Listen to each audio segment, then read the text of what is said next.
Unang-una, nagpapasalamat ako sa ICI. I'm very glad that I was invited to the ICI to share my personal knowledge. Hindi ko alam. Panibagong script po yan. Parang Korean telenovela, bagong plot twist. Wag muna tayong lumundag.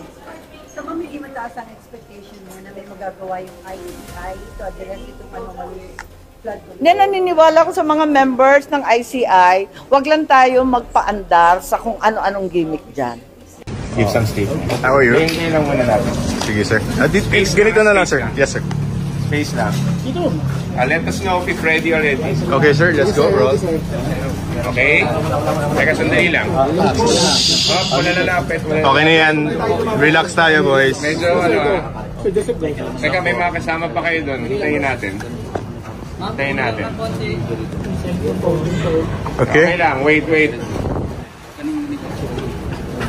Hintayin lang muna natin. One at a time ang questions. Right. Speaker, okay. So, first off, yun pong naging testimony natin. Unang-una, nagpapasalamat ako sa ICI. I'm very glad that I was invited to the ICI to share my personal knowledge on the budget process. Okay.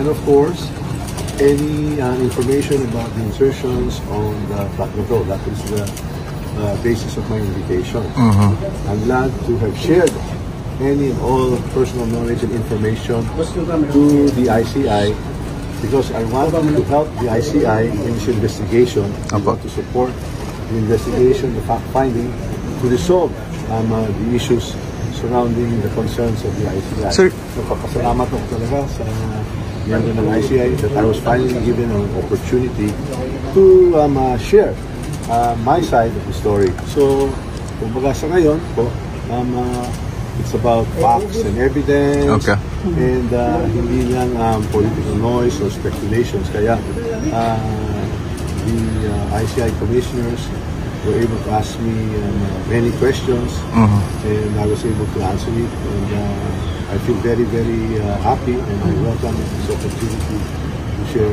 my So yung kay representative ko, ano pong tingin nyo dapat niyang gawin? The ICI will have resource persons invited here, and we shall await for the same. Sir, do you think he should come back to the country? Well, any and all resource persons who are invited here, we expect them to return. Sir, babalik po kayo sa commission sa ICI? Yeah. I'm ready to come back to the commission anytime I'm invited, so that if I can share more information, I will do so.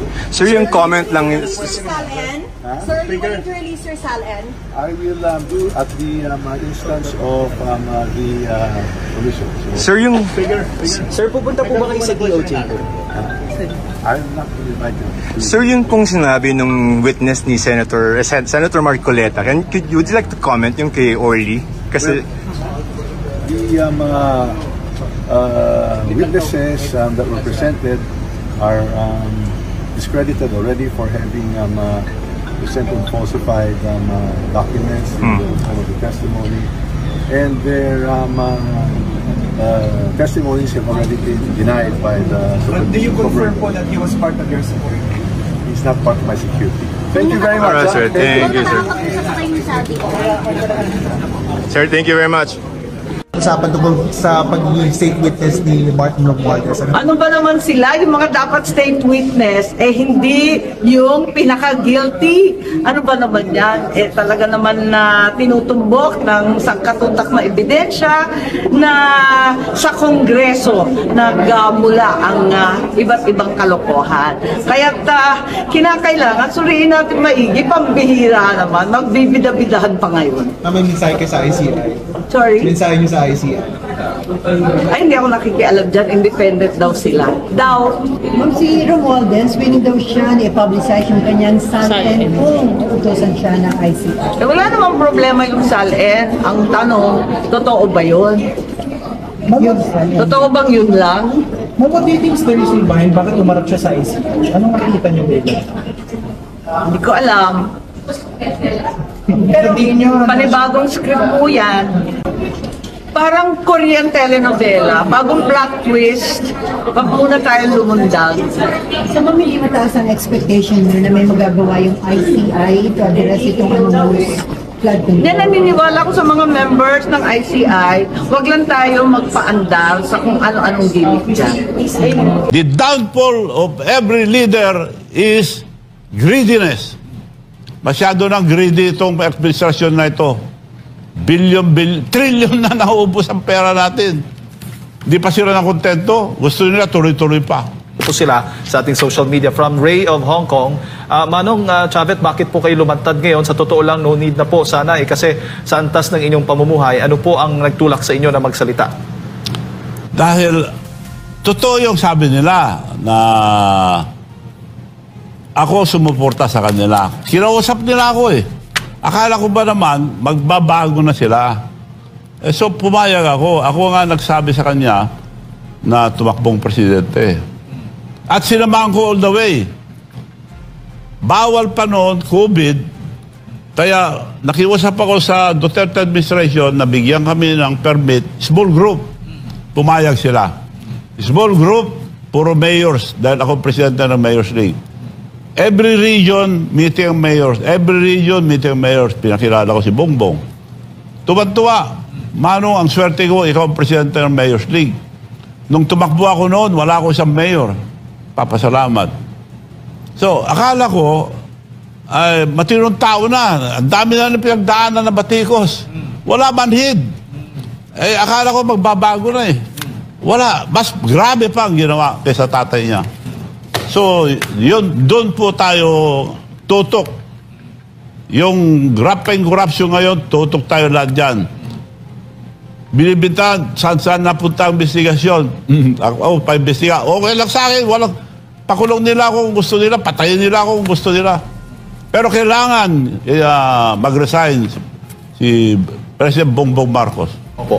Wala naman kay Lynn ng Germany po. Manong Chavez, paano po ito? Marami po sa mga kabataan ngayon ang walang pakialam sa politika. May mga infiltrated din ng NPA. Ano po masasabi po ninyo? Dahil nga nakukumbinsi nila yung mga iba, lahat na ng klaseng kasinungalingan. Alam niyo po, ang paglilingkod, ang importante, isang salita lang. Ako po, isang salita lang, tinutupad ko. Nobody's perfect. Pag nagkamali ako, ay sorry. And in my province, I encourage them to criticize me. But please, it should be a constructive criticism. Kung meron kayong may ayaw, banatan nyo ako, sabihin nyo kung anong gusto nyo, gagawin ko. Yun pong ginagawa ko. Kaya, pangalawang eleksyon na ngayon sa amin lalawigan, na wala pong kalaban ng gobernor. Kapatid ko, yung anak ko, vice governor, walang kalaban din. Lahat ng board member, walang kalaban. Dahil kontento sila, dahil tinutulungan namin lahat ng mga farmers. Libre po, tractors, all kinds of farm equipment, naghahanap kayo palagi, supporting them.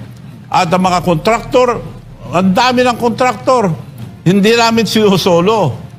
So, hindi kami gahaman. The downfall of every leader is greediness.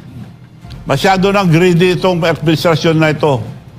Trillion na nauubos ang pera natin. Hindi pa sila nakontento. Gusto nila tuloy-tuloy pa. So, gising ang ating kababayan. Dapat magising tayo lahat. Huwag tayong paninlang. Kung ano-ano man ang sinasabi nila, hindi po totoo lahat yan. Dahil wala silang isang salita. Sabi nila, nagtatampo ako. Hindi ako nagtatampo, masama lang loob ko. Nasaktan ako, masama loob ko. Tao lang ako, hindi ako plastic. Kaya yun nila na manhid.